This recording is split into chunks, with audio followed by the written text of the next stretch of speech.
Hit Sticks is back at the Star in Frisco. The Dallas offense has been rolling. Another 40 burger on Thursday Night Football. This week, though, they have the Philadelphia Eagles. We've got Isaiah Stanback, Ferry Church. I'm Kyle Yeomans. Let's not waste any time. It's time to break it down.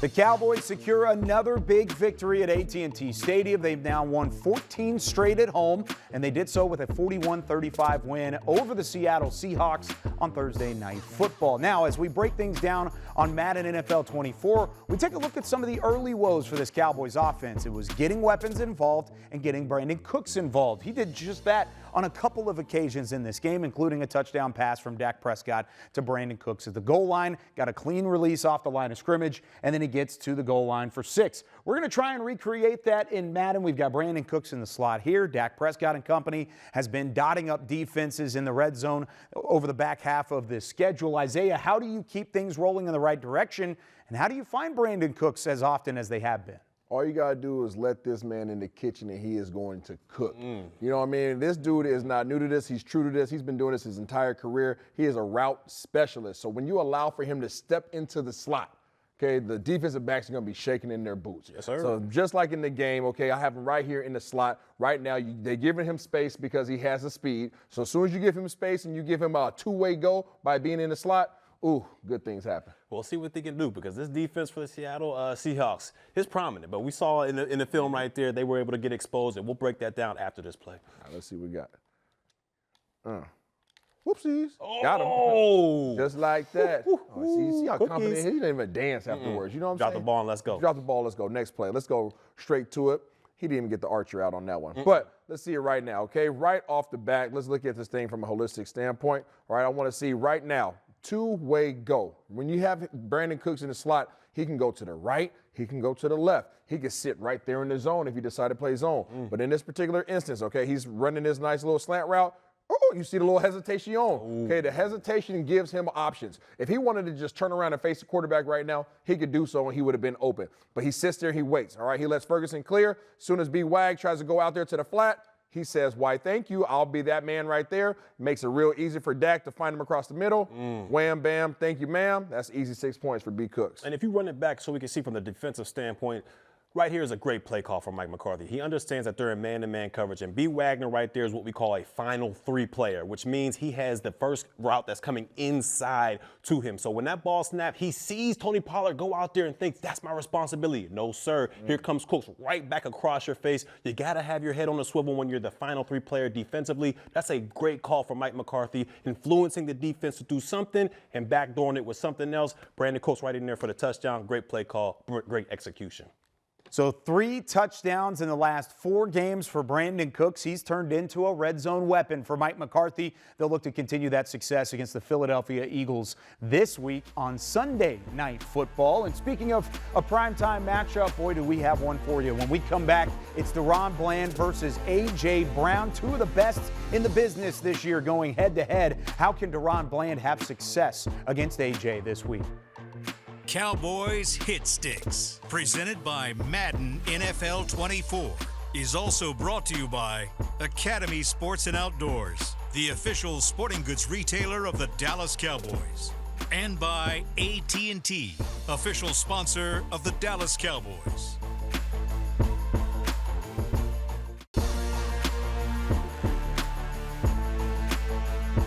This segment is brought to you by Academy Sports and Outdoors, official sporting goods retailer of the Dallas Cowboys. Hey, this is Drini, 11-time Madden champion, and I would say the best part of this Cowboys team in Madden would be the defense. You have so many guys that can make plays, coming from Bland, Stephon Gilmore, Trevon Diggs, although he's hurt right now, Micah Parsons. So you just have tons of playmakers, although you do have tons of playmakers on the offensive side, but I feel like the defensive side is where that true potential comes out when it comes to Madden. 11-time Madden champion Drini telling you just how dangerous this Cowboys team can be on defense. And of course, we've seen that throughout this season. It's not just Micah Parsons or DeMarcus Lawrence playing well. It's guys like Stephon Gilmore and DaRon Bland. Now, Bland had a rough first half against the Seattle Seahawks. It wasn't pretty for DaRon Bland. However, he did find some confidence in the second half, was able to slow down that Seattle attack, and with the help, of course, of Geno Smith undercutting, he had an interception, his 8th of the season. He didn't take this one back to the house to up his NFL record in pick sixes, but now he's got a tough matchup with one A.J. Brown. My goodness, this is going to be a fun matchup back and forth. Both he and Stephon Gilmore are going to have their hands full against this Philadelphia offense. Barry Church, where do you want to start with this one? A.J. Brown brings a unique challenge. How does Dallas combat it? Yeah, both of these receivers are dynamic. When you talk about Smith, you talk about Brown, both of these guys bring their own sets to the table. Oh, when you talk about a DaRon Bland out there, this guy is a guy that, confidence is kind of wavering a little bit. Last week, DK Metcalf was able to go ham, and then you think to yourself, all right, maybe that just wasn't a good matchup. He's a big physical guy, built like Optimus Prime.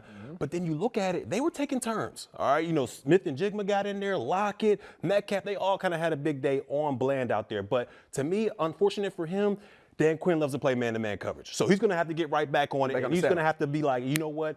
That was yesterday. Today is now. Let's get back in the saddle. So I'm going to go ahead and press my guys up as I usually do, because I feel like that's when DaRon Bland is at his best, when he's at the line of scrimmage, battling with those hands, and he's able to undercut routes. So I'm going to have my guy up there press on your man, A.J. Brown right there, because I believe he can handle him. I'm having confidence in DaRon Bland to be able to get the job done. If he doesn't, we're going to do what we did last week and put Gilmore on Bland. But right now, we're going to give him the benefit of the doubt, let him get his hands on her, let him get that confidence back up. And pass rush, you better be alive. That's all I got. Pass rush, you better come after him. Well, Barry, I believe I could fly. Oh. Sometimes I just can't. You understand what I'm saying? You didn't just Listen up. okay, A.J. Brown is an absolute dog. He And is. DK Metcalf was the pregame. This is the real game. You understand what I'm saying? Okay. DK Metcalf was a nice little test run. It was. It was a test run. And one of the things that got DaRon Bland in trouble was him setting his feet, right? He didn't get his feet out the mud. And unfortunately, you gave guys two ways goals. You let guys get on your toes. And ultimately, when you're facing a Decepticon, you put them on the good side. I put them on the Decepticon side. Okay. When you're facing guys like DK Metcalf, you're going to run into some problems. Now, you obviously that was a pre-test. Now you actually get the real test in A.J. Brown. This dude is Mr. Consistency. He hasn't had the stats necessarily this year that you're used to seeing, but this dude is a complete dog. Okay, first half of the season, he beats it out. He's kind of slowed down since then, but you best believe against the Dallas Cowboys, you're going to try to find a way to get him going again, just like I'm about to get him going right now against your press coverage. See what you got. Al Harris got him right, though. It's another week. Al Harris got him right. But what I'm not going to do is I'm not going to let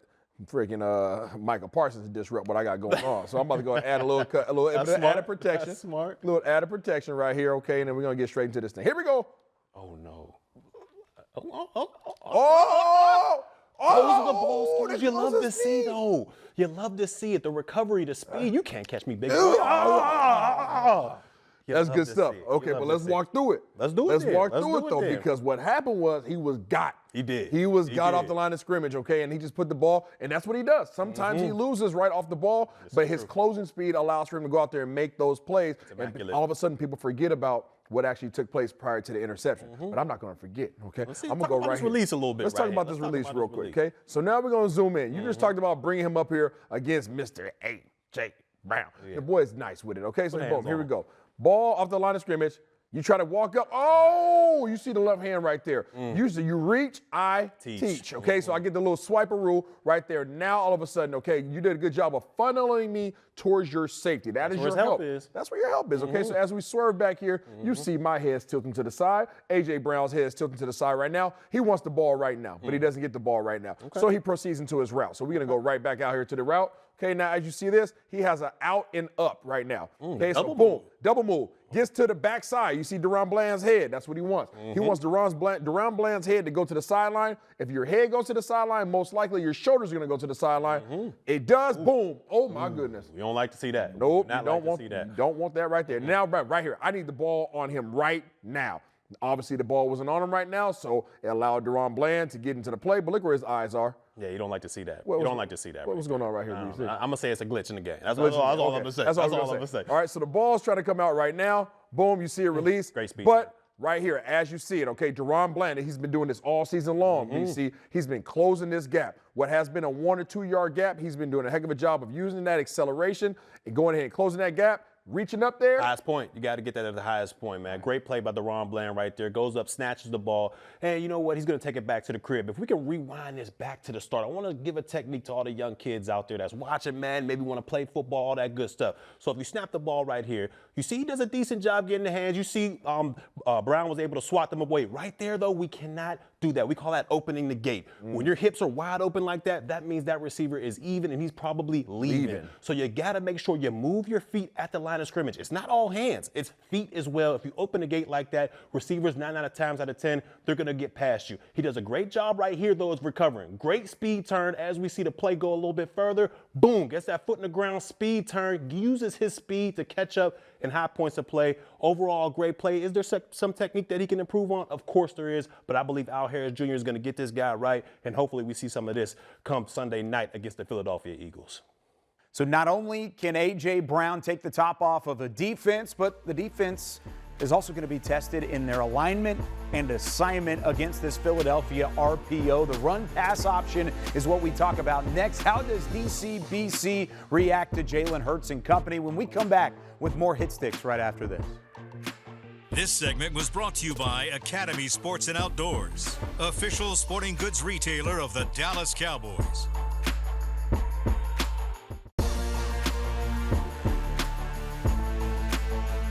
Welcome back into Hit Sticks at the Star in Frisco with Barry Church and Isaiah Stanback. I'm Kyle Yeomans. We just talked about Deron Bland going up against A.J. Brown and what type of matchup that would be for this Dallas defense. But now we shift our attention to what Philadelphia brings from an RPO standpoint, the run pass option. You could argue that Jalen Hurts runs that about as well as anybody in the NFL here in 2023. He was one of the first to have a ton of success with it at the quarterback position, but it also deals with the weapons that Philadelphia has. It's not just Hurts. It's DeAndre Swift. It's Dallas Goedert, Devontae Smith. You've got A.J. Brown, of course, on the outside as well. So many options for this Philadelphia offense. So Barry, as a defensive coordinator, how do you try and limit those options from having success on Sunday? Well, to me, this is the hardest offense to go against when you have a quarterback as smart and as athletic as Jalen Hurts is. And the options he has out there, the run-pass option. He can either hand it to Swift, he can keep it and scramble it, or he can keep it, extend it, and throw it to one of these dynamic receivers. So when you talk about defenses and how we're going to have to slow this thing down, we know Dan Quinn loves to play man-to-man, so we got to press up on these guys and throw off that timing. Secondly, there can be no hero ball. I'm talking to the defensive line, the second level. You got to handle your responsibilities. If you're in the A-gap, stay in the A-gap. If you have an edge, stay on the edge. Trust that your teammates are going to do their job to get the job done. But to me, this is one of the hardest offenses to go against. Well, you better keep your eyes on the prize because I got options right here. I got DeAndre Eyes on Swift your in the backfield. I got A.J. Brown, Smith. You just heard Kyle talk about everybody. I don't know what you're planning on doing, but I promise you it ain't going to work. Right, we're going to see what you got, big Here we go. Okay. Oh, no. Oh, I pushed the wrong button. Mistakes Mistakes were made. Okay, so you saw it right there, okay? Yes. Right off the back, I kept that thing, okay? Right off the back. We'll go to a quick replay, and then we're going to go to a second play. All right, right off the back, I saw everybody coming downhill. So as soon as I see it downhill and I see man-to-man coverage, I know that you're going to get caught up in the wash, so I'm going to go ahead and give it to Mr. Swift, okay? Yes, so that was option number one. We'll go ahead and forget about them. Forget about the fumble. We'll do that. You want to run play a little bit? All right, yeah, we'll run it back one more time. All right, here we go. Let me get my guys right. Oh, okay, quick snap. It's all good. Ooh, There we good go. defense. You need that. Good You need defense. that. All right, so on that one, that particular play, okay, we're going to take a look at that one. On this particular play, I decided to pull it, okay? So obviously Swift, the same motion. Everything looks exactly the same for DCBC. You got his guys coming downhill. I decided not to give it this time, but I want you guys to pay attention to what's going on at the second level. I'm going to go ahead and go out here to A.J. Brown, but we just talked about that matchup. Yep. Look at this right here. When you're playing man-to-man, okay, especially when you're facing an RPO, you're gonna have to react to the run. Yes. So when you see the second level react to the run, look what happens to the middle of the field. Wide open. Wide open. So quick, easy passes, okay? Nice little slant routes. I don't know who he's swim moving against, but Deron Bland, okay? Being able to come up here and be able to break on the ball with intensity and be able to come with some violent intentions to be able to break up those quick passes is going to be very important. Yeah, and that's why I believe you got to have your guys pressed up to throw that timing off. Because 9 times out of 10, Deron playing physical guy, but he's not going to be able to make the hit to jar the ball loose all the time against a big physical guy like A.J. Brown. You got to start at the line of scrimmage. Great job finishing right here, but 9 times out of 10, A.J. Brown's going to come down with that. So with all the weapons that Philadelphia has in store, Dallas has a couple of their own, including CeeDee Lamb, who's had a receiving touchdown in each of the last 4 games. The last time he did not have a touchdown grab was against Philadelphia. Instead, he had a career-high 191 yards. Can he have that same level of success against Philadelphia this Sunday? We'll talk about how next.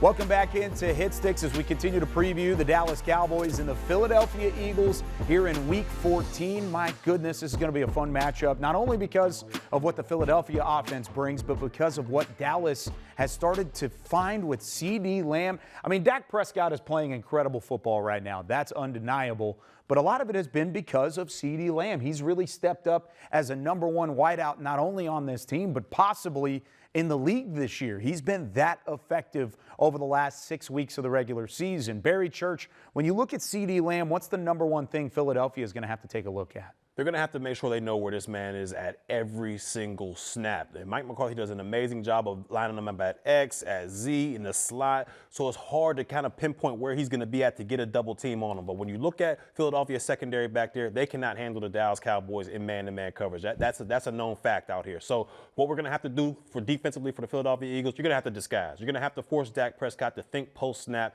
and maybe that'll give an extra tick, an extra second for that defensive line to get back there and make things hard for him. But if you line up and just show him the study guy and play man-to-man in coverage, Philadelphia will get ran out the gym. So they're going to have to disguise out there. We'll see what we can do here today. Well, if you know that you can't play man-to-man against us because we Tostito you, but our offensive line is giving us the time up front to be able to sit back and hold the ball, then we're going to find the holes in your zone, BC. So it doesn't matter what coverage you run. I don't care if you make it look like cover 0 like you're doing right now. I'm just saying. I got the boys up front to give my boy Dak time, and I got the receivers to go ahead and get open. So CeeDee, it's on me. It's on you. Here we go. Okay, get back. Okay. Go get it. That's a good play. You got a cross face. You got a cross You got face. a cross face in that one. You did a good job of breaking that thing up. I'm going to show you guys exactly what I was looking at. I might have been a little bit, maybe half a second early on releasing the ball, okay?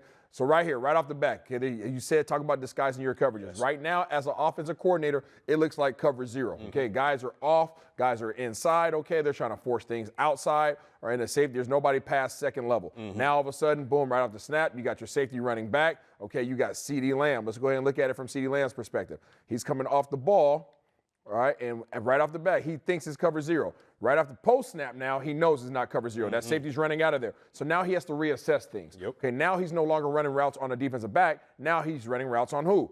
There's a linebacker, okay? So he has to be able to figure that out. And when you realize that you're going against a linebacker, don't get into his space, right? Because the linebackers are going to put them Honda hands on you, and as long as it's within 5 yards, it's perfectly legal. Yes, sir. Okay, and I know CeeDee put some weight on and stuff, but you're not 250, okay? So boom, so here he is right here, getting back vertical, all right? Now the route is not for him to be vertical, otherwise I would have put it right on him. He is running his route on a post. Now right here, being that he's on the post, Dak Prescott has to be wary of who?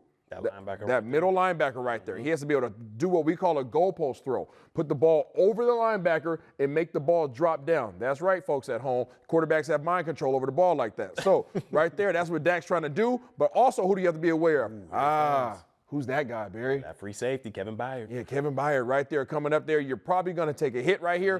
What you want from the quarterback's perspective is you want this receiver to cross the face of that safety, right? But again, I was a little bit too anxious. Like Genuine, I sat back there. I feel a little bit of pressure back there from Hassan Reddick. Okay, so I had to let the ball go. The ball comes out. All of a sudden comes up. Boom, you breaks it up. But you did a good job there. That's a user, by the way. It is a user.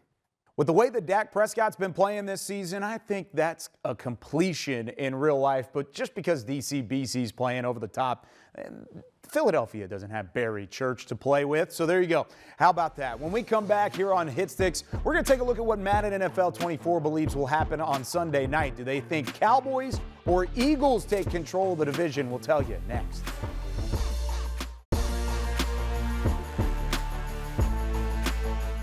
Welcome back into Hit Sticks. It is Dallas Philly week. The NFC East is up for grabs. And it's going to be a fun one on Sunday Night Football. Let's see what Madden thinks will happen. It starts off early for Philadelphia. DeAndre Swift works into the end zone. They take an early 7-0 lead, followed by Tony Pollard. A 3-yard touchdown run ties things up at 7. Hurts wants to throw it deep, but it gets intercepted by Stephon Gilmore. Dallas takes over, and then Dak Prescott finds Michael Gallup 74 yards to the house for MG. Dallas takes a 14-7 lead. They would tack on a field goal right before the half. Dallas leading 20-7 at the break. However, they did force a Philadelphia field goal and then went back on offense in the fourth quarter. Michael Gallup again, his second touchdown. This time it's 28 yards up the seam. Dallas up by 17, 27-10. Philadelphia would answer with 3 minutes left. Swift works into the end zone. Dallas kicks a field goal one more time, though, to seal the win. 30-17, the final score, as Madden thinks Dallas will come out on top here in Week 14. Isaiah Stanback, what do you think? I think Dallas comes out on top as well, but I would love to see MG Gusto go That off would like be that. awesome. It would be great. Man, that would be awesome. But I got it a lot closer game, and I'm flipping sides. I got to go Philly on this one. I'm going 31-24 Philly. 31-24. I said it earlier whenever I picked Philadelphia earlier in the season. I'm picking Dallas at home. This is a split either way. Okay. Dallas gets the win, and they get it done at AT&T Stadium. This is going to be a fun one. Enjoy it. Hope you had fun with us here on Hit Sticks. For Isaiah Stanback, Barry Church, I'm Kyle Yeomans. We'll see you next week. Cowboys Hit Sticks, presented by Madden NFL 24, was also brought to you by Academy Sports and Outdoors, the official sporting goods retailer of the Dallas Cowboys, and by AT&T, official sponsor of the Dallas Cowboys.